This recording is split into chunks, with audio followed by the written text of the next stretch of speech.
একটার যদি এত আওয়াজ হয়েছে একটাটা এত তার যদি 10 টাকা কয়েন মারতে এলে তো মনে হয় যেমন বাড়ি করে উড়িয়ে যাইতো।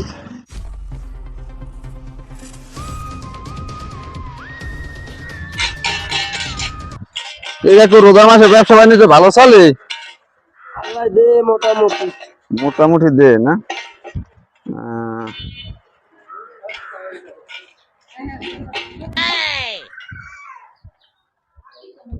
ভাই দিয়া দুবান ভাই তো কত কামেল লাগে বউ আমার তো অফিস তো বয় না সময় কথা কই কথা কম এই জায়গা বউ একই বাবার কোনো প্লেস আমার আবার অফিস টাইম আছে। 2 টাকা দিয়েছেন আগে দিয়ে দিতেন 50 টাকা পরে 30 টাকা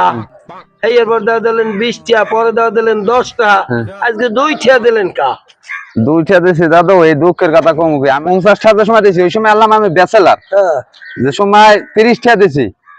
ওই বছর করছি আমি বিয়া আমার যে সময় 20 টাকা দেওয়া দিয়েছি ওই বছর হয়েছে আমার মাইয়া যখন 10 টাকা দেওয়া দিয়েছি ওই বছর হয়েছে আমার পোলা এবার চান্স আবার লইছে তো আমার বাজেট কমে গেছে কি বৌমাই পর জামা কাপড় দেন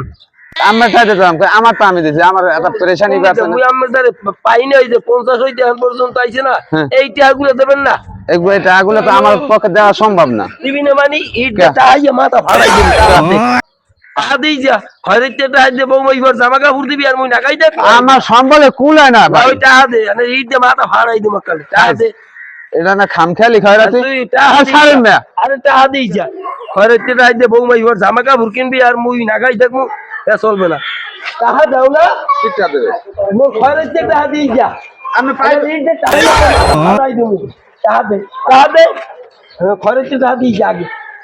মানি যে তোমার দে তুই টাকা দে দাদা মোর এই মানি ব্যাগে যা আছে সব যা তুই যা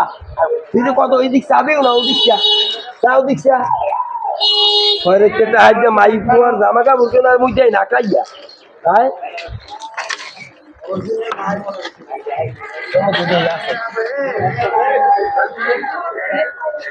আর বলতে মানি ব্যাগ দিয়ে গেছে ফাইন ফাইন এরপর যেটা টাহা না দেবে সেইটার ইট দিয়ে টাহাইয়া মাথা ফাড়াই দিল তাহা আবার কেমনে না দে স্থান পরিবর্তন করে আরেক কানে যাই